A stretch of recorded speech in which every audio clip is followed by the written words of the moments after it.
السلام عليكم ورحمة الله تعالى وبركاته.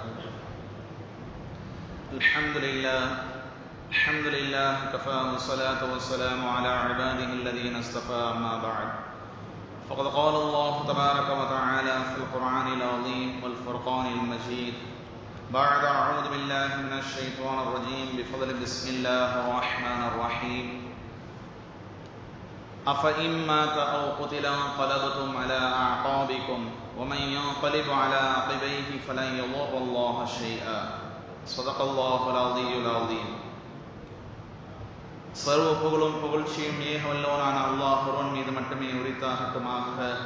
சத்திய தூதர் சர்தாரி ஆலம் காத்தமுன் நபீன் எம்பெருமானார் ரசூலுல்லாஹி கரீம் ஸல்லல்லாஹு அலைஹி வஸல்லம் அன்னவர்களின் குடும்பத்தார்கள், உத்தம சத்திய சஹாபாக்கள், தாபீன்கள், தபா தாபீன்கள், நாதாக்கள், ஷுஹதாக்கள், அவுலியாக்கள் இங்கு அமர்ந்திருக்கும் நம் அனைவர்களின் மீதும் அல்லாஹுடைய ஸலாத்தும் ஸலாமும் வற்றாத கருணையும் என்றென்றும் நின்று நிலவட்டுமாக. சங்கைக்குரிய அல்லாஹ் நல்லடியார்களே, ஜமாஅத்துல் ஆஹிர் மாதத்தினுடைய 3வது ஜும்ஆ இது.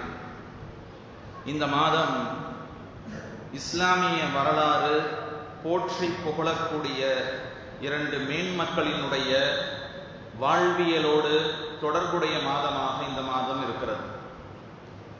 இஸ்லாமிய ஆட்சியினுடைய முதல் ஹலீஃபாவாக இருந்த அபூபக்கர் ரலியல்லாஹு தஆலா அன்ஹு அவர்கள் இந்த உலகை விட்டும் விடைபெற்ற மாதம் இந்த மாதம்தான்.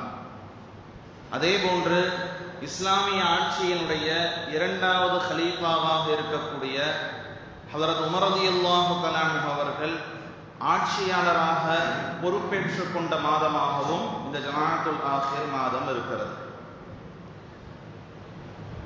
ஹஜ்ரத் அபூபக்கர் சித்திக் ரலியல்லாஹு தஆலா அன்ஹு அவர்கள் ஒரு முஸ்லிமாக, ஒரு முஃமினாக, ஒரு செல்வந்தராக, ஒரு வியாபாரியாக, ஒரு குடும்பத் தலைவராக, ஒரு சிறந்த நண்பராக, ஒரு தந்தையாக, அதே போன்று ஒரு மகனாக, ஒரு மாமனாராக, ஒரு சமூகத்தினுடைய தலைவராக, ஒரு வணக்கசாலியாக, ஒரு ஆட்சியாளராக என்று நபி ஸல்லல்லாஹு அலைஹி வஸல்லம் அவர்களுக்கு பிறகு இந்த உம்மத்தினுடைய மிக பெரிய முன்மாதிரியாகவும் முதல் முஸ்லீமாகவும் வாழ்ந்தவர்கள் அபூபக்கர் சித்திக் ரலியல்லாஹு தஆலா அன்ஹு அவர்கள்.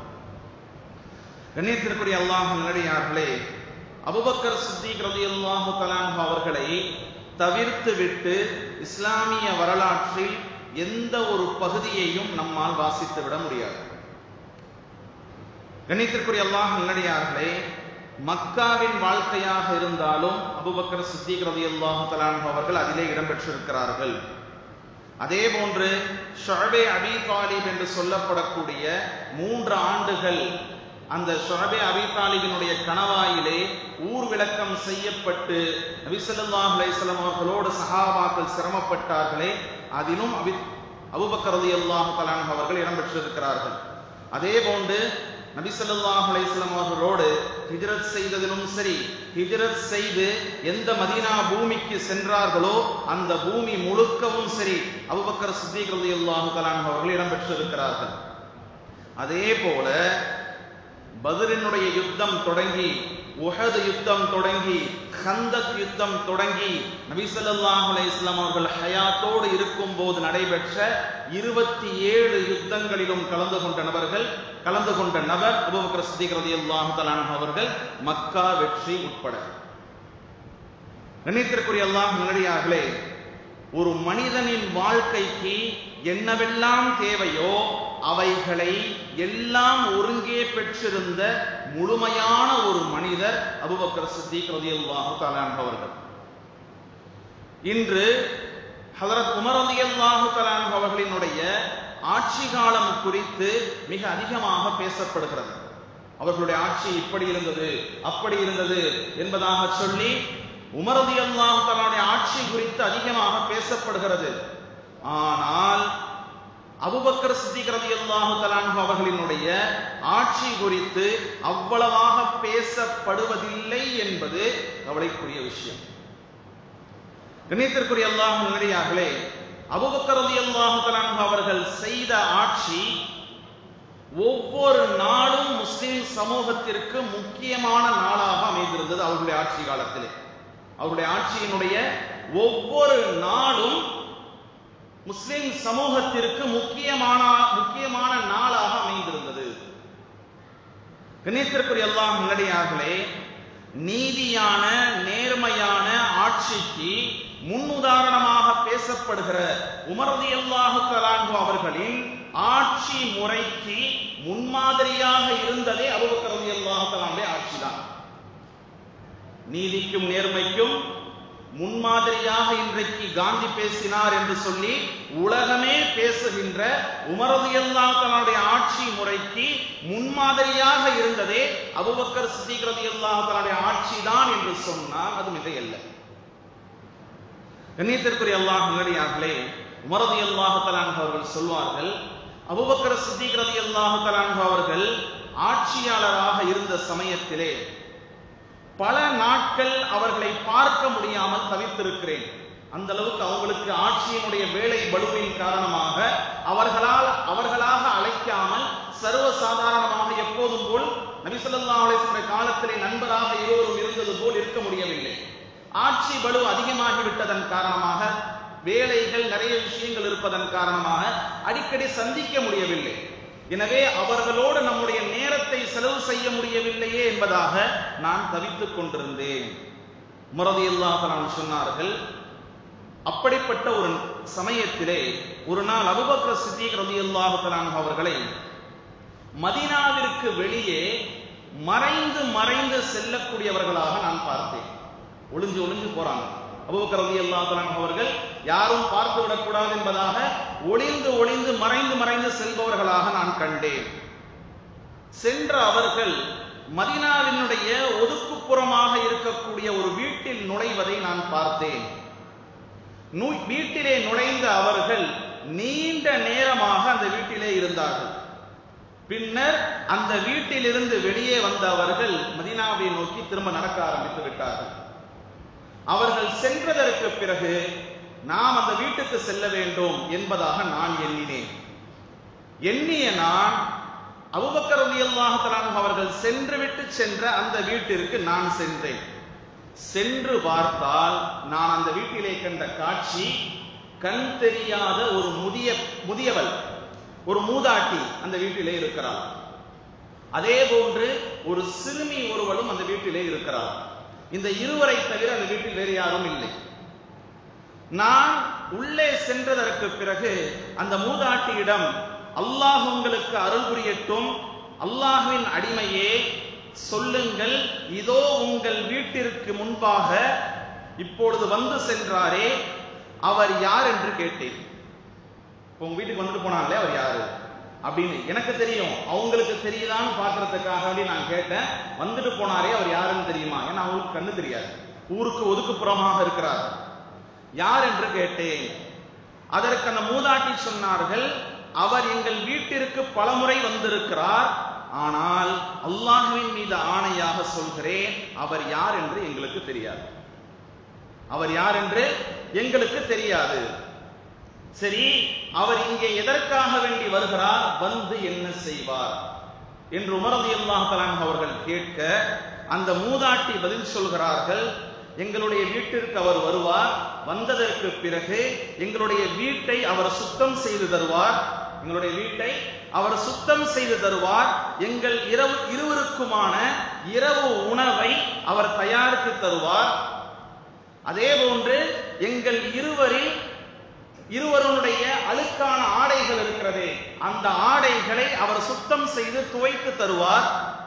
எங்கள் இருவருக்கும் தேவையான தண்ணீரை கிணற்றிலிருந்து இறைத்து எங்களுக்காக வேண்டி வைத்து விட்டு செல்வார். இந்த எல்லா வேலைகளும் முடிந்ததற்கு பிறகு எங்களுடைய வீட்டை விட்டும் அவர் சென்று விடுவார். இது எத்தனை நாள் நடக்குது? தொடர்ந்து நடக்குது. ஆனா இன்னைக்குதான் உமர் ரலியல்லாஹு தஆலா அன்ஹு அவர்கள் இந்த காட்சியை பார்த்திருக்கிறார்கள். இதை கேட்டதும் உமர் ரலியல்லாஹு தஆலா அன்ஹு அவர்கள் தேம்பி அழுதார்கள். உமர் ரலியல்லாஹு தஆலா அன்ஹு அவர்கள் தேம்பி அழுதார்கள். அழுதுவிட்டு உமர் ரலியல்லாஹு தஆலா அன்ஹு அவர்கள் சொன்னார்கள், பிறகு நான், அல்லாஹ் மிக பெரியவன், அபூபக்கரே அல்லாஹ்வின் மீது சத்தியமிட்டு சொல்கிறேன், உங்களுக்கு பின்னால் உங்களின் இந்த அடிச்சுவட்டை உங்களினுடைய இந்த அடிச்சுவட்டை உறுதியாக நான் பின்பற்றுவேன் என்பதாக எனக்குள்ளே நானே சொல்லிக் கொண்டேன். நீங்க எப்படி நடந்துக்கிறீங்களோ, ஆட்சியாளர்னே தெரியாம, யார் என்னன்னே தெரியாம, ஊர் மக்கள் அவ்வளவு மதிப்பாக கண்ணியமாக உங்களை வைத்திருக்க, இன்னொரு வீட்டினுடைய வேலைக்காரரை போல யாருக்கும் தெரியாமல் வந்து வீட்டு வேலையை செய்துவிட்டு செல்கிறீர்கள். நீங்கள் எப்படி நடந்து கொள்கிறீர்களோ இதை முன்மாதிரியாக எடுத்துக்கொண்டு பின்னாளிலே இதே போன்று நானும் நடந்து கொள்வேன் என்பதாக அந்த இடத்திலே நான் கூறிக்கொண்டேன். இப்போது நாம் யோசிக்க வேண்டும், உமர் ரலியல்லாஹு தஆலா அன்ஹு அவர்களினுடைய நீதமான நேர்மையான ஆட்சி, மக்களின் நலன் சார்ந்த திட்டங்கள், இதற்கு முன்மாதிரியாக இருந்தது யார்? அபூபக்கர் சித்தீக் ரலியல்லாஹு தஆலா அன்ஹுடைய ஆட்சி காலம்தான், அவர்களுடைய வாழ்வு முறைதான். கண்ணியத்திற்குரிய அல்லாஹ்வின் நல்லடியார்களே, அது மட்டுமல்லாமல் மேற்சொன்ன எல்லா சேவைகளையும் அபூபக்கர் ரலியல்லாஹு தஆலா அன்ஹு அவர்கள் செய்தார்கள் என்பது ஒரு புறம் இருந்தாலும், அவர்கள் ஹலீஃபா என்பது ஒரு புறம் இருந்தாலும், அந்த ஹலீஃபா சேவை செய்யும் போது, இன்னொருவருடைய வீட்டுக்கு சேவை செய்யும் போது வயது 60 கடந்து விட்டது. வயது 60 கடந்து விட்டது. இளமை பருவம் அல்ல, 60 கடந்த வயதில் தன் தேவையை தன்னால் பூர்த்தி செய்து கொள்ள முடியாத வயதில் ஹலீஃபாவாகவும் இருந்து கொண்டு வயது முதிர்ந்த நிலையில் இன்னொரு வீட்டின் சேவை யாருக்கும் தெரியாமல், இங்கேதான் ஹஜ்ரத் அபூபக்கர் சித்தீக் ரலியல்லாஹு தஆலா அன்ஹுடைய ஆட்சி, அந்த ஆட்சியிலே அவர்கள் நடந்து கொண்ட விதம் வெளிப்படுகிறது. கண்ணியத்திற்குரிய அல்லாஹ்வின் நல்லடியார்களே, அதே போல அபூபக்கர் சித்தீக் ரலியல்லாஹு தஆலா அன்ஹு அவர்கள் நபி ஸல்லல்லாஹு அலைஹி வஸல்லம் அவருடைய காலத்திலே எவ்வளவு பொறுமையாக, எவ்வளவு அமைதியானவர்களாக, எந்த அளவுக்கு சார்ந்த குணமுள்ளவர்களாக இருந்தார்களோ, ஆட்சி பொறுப்பை ஏற்றுக்கொண்டதற்கு பிறகு அப்படியே நேர்மாற்றமாக மாறினார்கள்.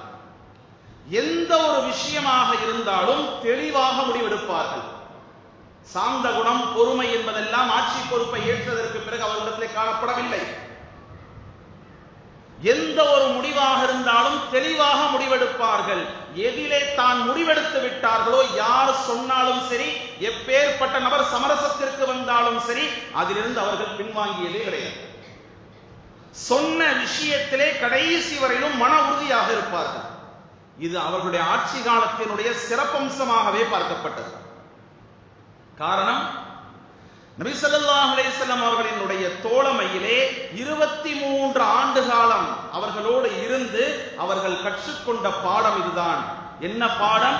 நபி ஸல்லல்லாஹு அலைஹி வஸல்லம் அவர்கள் எந்த பிரச்சனை வந்தாலும் முதலிலே அந்த பிரச்சனையினுடைய வீரியத்தை அறிந்து கொள்வார்கள். இரண்டாவது, அந்த பிரச்சனையை எதிர்கொள்வார்கள். மூன்றாவது, அந்த பிரச்சனைக்காக வேண்டி தீர்வை ஏற்படுத்தி அதை செயல்படுத்தி காட்டுவார்கள். இதுதான் அபூபக்கர் சித்தீக் ரலியல்லாஹு தஆலா ஆட்சி காலத்திலே முழுக்க தொடர்ந்தது. ஹஜ்ரத் அபூபக்கர் சித்தீக் ரலியல்லாஹு தஆலா அவர்கள் எல்லாவற்றிற்கும் இந்த உம்மத்திலே முதலாமானவராக இருப்பதை போன்று ஆட்சி நடத்தி காட்டுவதிலும் முதன்மையானவராக இருந்தார்கள். எப்படி ஆட்சி நடத்த வேண்டும் என்பதற்கு முன்மாதிரியானவராகவும் முதன்மையானவராகவும் இருந்திருக்கிறார்கள். மிகச் சரியாக 2 ஆண்டுகள் 3 மாதங்கள் 8 நாட்கள் அவர்களுடைய ஆட்சி நீடித்தது. 2 ஆண்டு 3 மாதம் 8 நாட்கள் அவர்களுடைய ஆட்சி நீடித்தது. ஹிஜ்ரி 13ஆம் ஆண்டு இதே ஜமாஅத்துல் ஆகிர் மாதத்திலே இந்த உலகை விட்டும் அவர்கள் பிரிந்து எந்த நபியினுடைய தோழமையிலேயே வாழ்ந்தார்களோ, அருகிலேயே வாழ்ந்தார்களோ, அந்த நபிக்கு அருகாமையிலேயே போய் அடக்கமாகிவிட்டார்கள். கண்ணியத்திற்குரிய அல்லாஹ்வின் நல்லடியார்களே, அவர்கள் ஆட்சி செய்த 2 வருடம் 3 மாதத்திலே அவர்கள் சந்தித்த நிகழ்வுகளும் அவர்கள் சந்தித்த பிரச்சனைகளும் சுருக்கமாக இந்த வாரம் நாம் பார்க்க இருக்கிறோம். நபி ஸல்லல்லாஹு அலைஹி வஸல்லம் அவர்கள் வாழ்ந்த வரைக்கும் சஹாபாக்கள் தங்களுக்கு என்ன பிரச்சனை என்றாலும் சரி, நபி ஸல்லல்லாஹு அலைஹி வஸல்லம் சமூகத்திற்கு செல்வார்கள், தன்னுடைய பிரச்சனையை முன்வைப்பார்கள், நபியே அதற்கான தீர்வை சொல்வார்கள். இல்லாவிட்டால் வஹிக்காக காத்திருப்பார்கள். வஹி வந்ததற்கு பிறகு அந்த தீர்வை அந்த சஹாபிக்கு சொல்வார்கள். அதை முடிவாக அந்த சஹாபி ஏற்றுக்கொள்வார், அல்லது குழுவாக இருந்தாலும் அந்த குழு அந்த முடிவை ஏற்றுக்கொள்ளும், தீர்வு வந்துவிடும். இது இப்படியே நபியினுடைய காலம் முடியும் வரையிலும் தொடர்ந்தது. இப்பொழுது நபி இல்லை, எனவே வஹியும் இல்லை. இப்பொழுது என்ன பிரச்சனை என்றாலும் அந்த பிரச்சனைக்கான தீர்வை நாம் தான் காண வேண்டும் என்ற நிர்பந்த நிலை. என்று சொன்னால், ஒன்று, பிரச்சனைக்கான தீர்வு சொல்ல தலைவர் இல்லை, நாம் தான் தீர்வு காண வேண்டும். ஒன்றாக கூடி பேசியோ அல்லது ஆட்சியாளரை நியமித்தோ நாம் தான் தீர்வு காண வேண்டும். வஹி வராது இதற்கு பிறகு. இதைவிட முக்கியமான விஷயம், இதற்கு முன்னால் முன் அனுபவம் கிடையாது, முன் அனுபவம் இல்லை. கலீஃபாவாக இதுவரையிலும் யாரையும் வைத்து பார்க்கவில்லை. முதல் கலீஃபா, பரிசோதித்து பார்க்கப்பட்ட முதல் கலீஃபா உமர் ரலியல்லாஹு தஆலா அவர்கள் கூட ஒரு பரிசோதனைக்கு பிறகு அடுத்த கலீஃபா தான். பரிசோதித்து பார்க்கப்பட்ட முதல் கலீஃபா. எவ்வளவு பயம் இருந்திருக்கும், எவ்வளவு நடுக்கம் இருந்திருக்கும். இவ்வளவு மக்களை, நபியினுடைய உத்தரவுக்கு கட்டுப்பட்டவர்களை நம்முடைய உத்தரவுக்கு கட்டுப்பட வைக்க முடியுமா? ஏற்றுக்கொள்வார்களா? எத்தனை ஆட்சேபனைகள் வரும், கருத்து வேறுபாடுகள் வரும், முரண்பாடுகள் வரும், எல்லாவற்றையும் தாங்க வேண்டும். அத்தனையும் தாண்டி தன் தீர்விலே நிலையாக இருக்க வேண்டும். அத்தனை நபர்களையும் ஒத்துக்கொள்ள வைக்க வேண்டும். சாதாரண விஷயம் அல்ல. அவ்வளவு பெரிய சுமை அவர்களின் மீது சுமத்தப்பட்டது. எனவே நபி ஸல்லல்லாஹு அலைஹி வஸல்லம் அவர்கள் இருந்த வரையிலும் எந்த பிரச்சனையும் இல்லாமல் இருந்தது. நபி அத்தனை விஷயங்களையும் பார்த்துக் கொண்டார்கள். நபி இறந்ததற்கு பிறகு நபியினுடைய வஃபாத்திலேயே பிரச்சனை ஆரம்பமாகிவிட்டது. உமர் ரலியல்லாஹு தஆலா அவர்கள் ஒரு பக்கம் வாளோடு நிற்க, சில சஹாபாக்கள் அமர்ந்தவர்கள் எழக்கூட சக்தி இல்லாமல் அப்படியே அமர்ந்திருக்க, சில நபர்கள் தங்கள் நாவிலே வந்ததையெல்லாம் பேசிக் கொண்டிருக்க, இப்படியே சஹாபாக்களுடைய நிலை இருக்க, அபூபக்கர் சித்திக் ரலியல்லாஹு தஆலா அவர்கள் வெளியிலே சென்றிருந்தவர்கள் உள்ளே வருகை தருகிறார்கள். வந்தவர்கள் நபியினுடைய அந்த வதனத்தை, முகத்தை பார்க்கிறார்கள். உற்று பார்த்தவர்கள் நபியினுடைய நெற்றியிலே முத்தமிடுகிறார்கள். நபியினுடைய நெற்றியிலே முத்தமிட்ட அவர்கள் நபி ஸல்லல்லாஹு அலைஹி வஸல்லம் அவர்களிடத்திலே சொல்கிறார்கள், வாழும் போதும் வாழ்க்கையை முடித்ததற்கு பிறகும் நீங்கள் நறுமணம் கமழுபவர்களாகவே இருக்கின்றீர்கள் என்பதாக சொல்லிவிட்டு அங்கே கூடியிருந்த எல்லா சஹாபாக்களையும் நோக்கி பேச ஆரம்பிக்கிறார்கள். சூழ்நிலையை சரி செய்தாக வேண்டும். கவலைதான், துக்கம்தான், தாங்க முடியாதுதான், ஜீரணித்துக் கொள்ள முடியாதுதான், வாழ்வினுடைய மிகப்பெரிய இழப்பு தான். அடுத்த கட்டத்தை நோக்கி நகர்ந்தாக வேண்டும், அடுத்த வேலையை பார்த்தாக வேண்டும். பேச ஆரம்பிக்கிறார்கள். ஒமா முஹம்மதுன் இல்லா ரசூல். இறந்தது யார்? அல்லாஹ்வினுடைய ஒரு தூதுவர். அல்லாஹ்வினுடைய ஒரு தூதுவர் தானே தவிர வேறு யாரும் இல்லை. قد خلت من قبله الرسل. இதற்கு முன்னால் எத்தனை தூதுவர்கள் வந்திருக்கிறார்களோ அத்தனை தூதர்களும் இறந்துதான் போயிருக்கிறார்கள். யாரும் இதுவரையும் ஹயாத்தோடு இல்லை. அஃபஇன் மாதா அவ் குத்திலா கலபதும் அலா ஆகாபிக்கும் ومن ينقلب على عقبيه فلن يضر الله شيئا. யாரெல்லாம் எம்பெருமானார் ரசூல் கரீம் ஸல்லல்லாஹு அலைஹி வஸல்லம் அவர்களை வணங்கினீர்களோ அந்த நபி இறந்து விட்டார்கள். யாரெல்லாம் அல்லாஹ்வை வணங்கினீர்களோ அறிந்து கொள்ளுங்கள், அந்த அல்லாஹ் இறக்க மாட்டான், அவனுக்கு மரணம் கிடையாது. எனவே நாம் நபியை வணங்கவில்லை, அல்லாஹ்வை மட்டுமே வணங்கக்கூடியவர்கள். அல்லாஹ் கேட்கிறான், நபி இறந்து விட்டார்கள் என்பதற்காக வேண்டி உங்களுடைய பின்னங்கால்கள் முதுகிலே அடிக்கும் வண்ணமாக மார்க்கத்தை விட்டும் விரண்டோடுவீர்களா? ஓடினால் அல்லாஹ்விற்கு எந்த நஷ்டமும் இல்லை, அல்லாஹ் கவலைப்பட மாட்டான், உங்களுக்கு தான் நஷ்டம். இந்த விஷயத்தை அபூபக்கர் சித்திக் ரலியல்லாஹு தஆலா அவர்கள் பேசுகிறார்கள். இங்கே இப்படியே நிறுத்திவிட்டு இன்னொரு விஷயத்தை நாம் விளங்க வேண்டும். இங்கே கிறிஸ்துவ சமூகத்தை நினைத்து பார்க்க நாம் கடமைப்பட்டிருக்கிறோம். அவர்களுக்கு இதே போன்றது ஒரு சூழ்நிலை ஏற்பட்டது. ஈசா அலைஹிஸ்ஸலாம் அவர்கள் வானின் பக்கம் உயர்த்தப்பட்டு விட்டார்கள். உயர்த்தப்பட்ட போது இங்கே இருந்ததை போன்று ஒரு ஆளுமையிலே அங்கே அவர்களுக்கு அபூபக்கர் கிடைக்க பெறவில்லை. ஈசா அலைஹிஸ்ஸலாம் அவர்கள் உயர்த்தப்பட்டதற்கு பிறகு இங்கே நிலைமையை சீர்படுத்த அபூபக்கர் கிடைத்ததை போன்று அங்கே நிலைமையை சீர்படுத்த ஒரு அபூபக்கர் அங்கே ஆளுமையிலே இல்லை. அப்படி இல்லாததன் காரணமாக என்ன செய்தது சமூகம்? ஈசா அலைஹிஸ்ஸலாம் அவர்களை இன்றைக்கு எங்கேயோ கொண்டு போய் நிறுத்துவதாக நினைத்து அத்தனை நபர்களும் குழிக்குள்ளே விழுந்து கிடக்கிறார்கள். கண்ணியத்திற்குரிய அல்லாஹ் நல்லடியார்களே, எனவே அபூபக்கர் ரலியல்லாஹு தஆலா அன்ஹு அவர்கள் நபியினுடைய வஃபாத்தை உணர்ந்து அது சமூகத்தினுடைய எவ்வளவு பெரிய தாக்கத்தை ஏற்படுத்தி இருக்கிறது என்பதை முதலிலே அறிந்து இன்னும் எவ்வளவு தூரம் அது தன் தாக்கத்தை ஏற்படுத்தும் என்பதனுடைய வீரியத்தை புரிந்து மிக லாபகமாக அந்த விஷயத்தை கையாண்டு எதிர்கொண்டு உடனடியாக தயவு தாட்சண்யம் இல்லாமல் அந்த விஷயத்திற்கு தீர்வை ஏற்படுத்தி கொடுத்தார்கள். இதற்காக வேண்டியே இஸ்லாத்தை இரண்டாவது முறையாக தூக்கி நிறுத்தியதற்காக வேண்டியே நாம் அபூபக்கர் சித்திக் ரலியல்லாஹு அன்ஹு நன்றி சொல்ல வேண்டும். கண்ணியத்திற்குரிய அல்லாஹ் நல்லடியார்களே, அடுத்ததாக நபி ஸல்லல்லாஹு அலைஹி வஸல்லம் அவர்களுடைய அடக்கத்திலே பிரச்சனை. மக்காவிலே அடக்கம் செய்வதா, நபியை மதீனாவிலே அடக்கம் செய்வதா, ஜன்னத்துல் பகீ என்ற பொது மையவாடியிலே அடக்கம் செய்வதா என்ற பிரச்சனை. உள்ளே புகுந்து அபூபக்கர் ரலியல்லாஹு தஆலா அவர்கள் பிரச்சனை லேசாக முடிக்கிறார்கள். நபி சொல்ல நான் கேட்டிருக்கிறேன், நபிமார்கள் எந்த இடத்திலே அவர்களுடைய ரூஹ் கைப்பற்றப்படுகிறதோ அந்த இடத்தை விட்டும் அவர்கள் ரூஹ் அகற்றப்படாது, அங்கேயே அடக்கம் செய்யப்பட வேண்டும். இது நபியினுடைய உத்தரவு, நபி சொன்ன விஷயம். எல்லா நபிமார்களுக்கும் இந்த நிலைப்பாட்டை தான் அல்லாஹ் வைத்திருந்திருக்கிறான். எனவே நபி எங்கே இறந்தார்களோ அங்கே அடக்கம் செய்யப்படுவார்கள். அந்த பிரச்சனை முடிவுக்கு வந்துவிட்டது. அடுத்ததாக நபி ஸல்லல்லாஹு அலைஹி வஸல்லம் அவருடைய அடக்கத்திற்கு பிறகு நபியினுடைய உம்மத்தை வழிநடத்தும் தலைவர் யார் என்ற கேள்வி எழுகிறது. நபியினுடைய உம்மத்தை அடுத்து வழிநடத்தக்கூடிய தலைவர் யார் என்ற பிரச்சனை எழ ஆரம்பிக்கிறது. அன்சாரிகள் ஸஅத் இப்னு உபாதா ரலியல்லாஹு தஆலா அவர்களுடைய தலைமையிலே ஒரு குழுவாகவும், முஹாஜிர்கள் அபூபக்கர் சித்திக் ரலியல்லாஹு தஆலா அவர்களுடைய தலைமையிலே ஒரு குழுவாகவும் தனித்தனியாக ஆலோசனை செய்கிறார்கள்.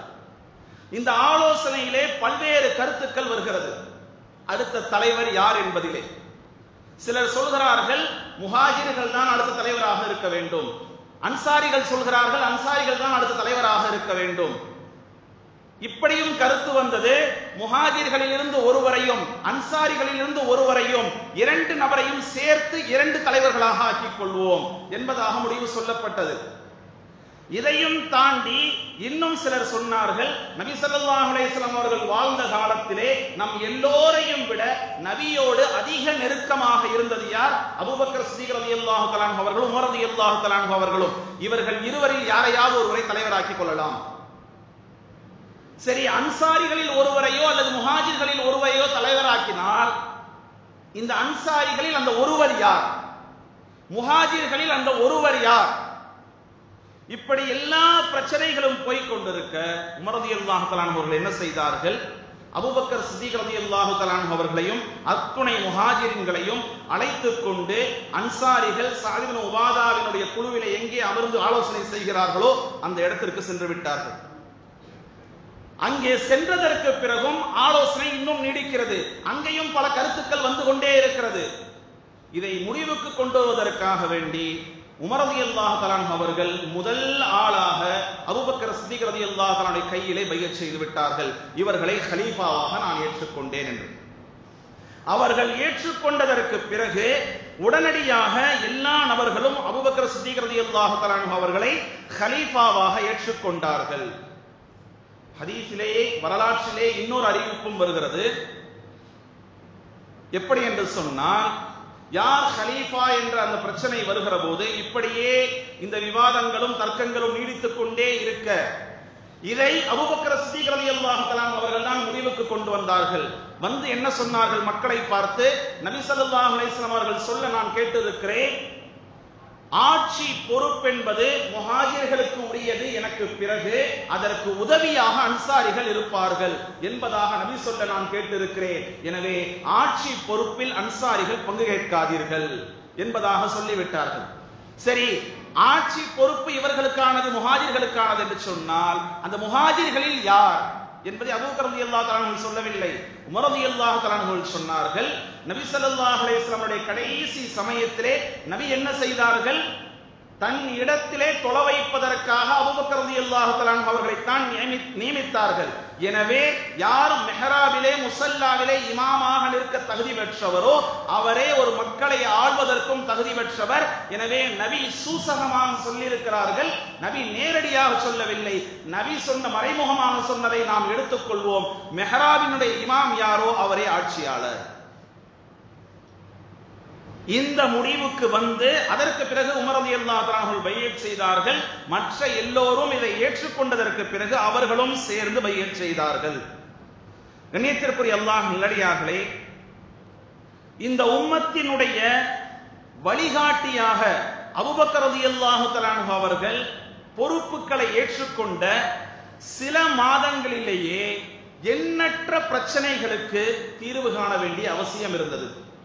அவர்களுக்கு முன்பாக எண்ணற்ற பிரச்சனைகள் எதிர்கொள்ளக்கூடிய சூழ்நிலையிலே தயாராக இருந்தது.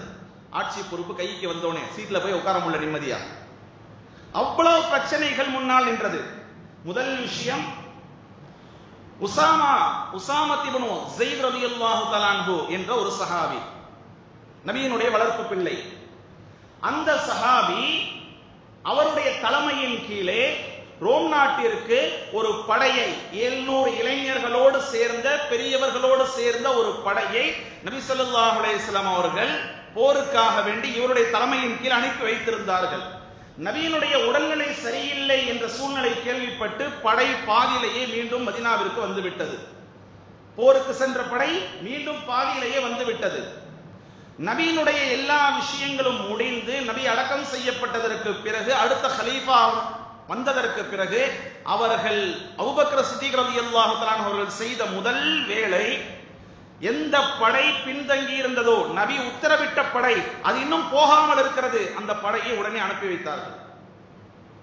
அந்த படையை போக சொன்னவுடன் நபி இருக்கும் போது அந்த படையை அனுப்பும் போது எந்த பிரச்சனையும் வரவில்லை.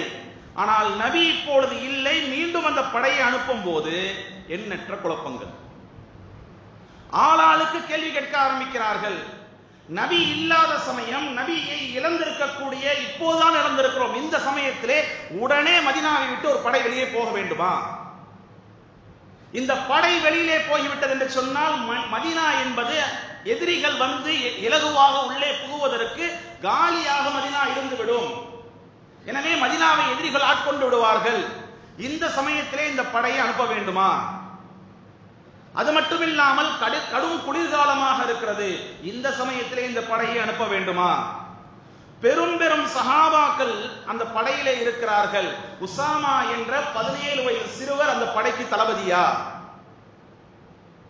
இத்தனை கேள்விகளையும் சமாளித்து சரிகட்டி அத்தனை நபர்களையும் மனமுவந்து அந்த படையோடு அவரையே தளபதியாக்கி அபூபக்கர் ரலியல்லாஹு தஆலா அன்ஹு செல்ல வைத்தார்கள்.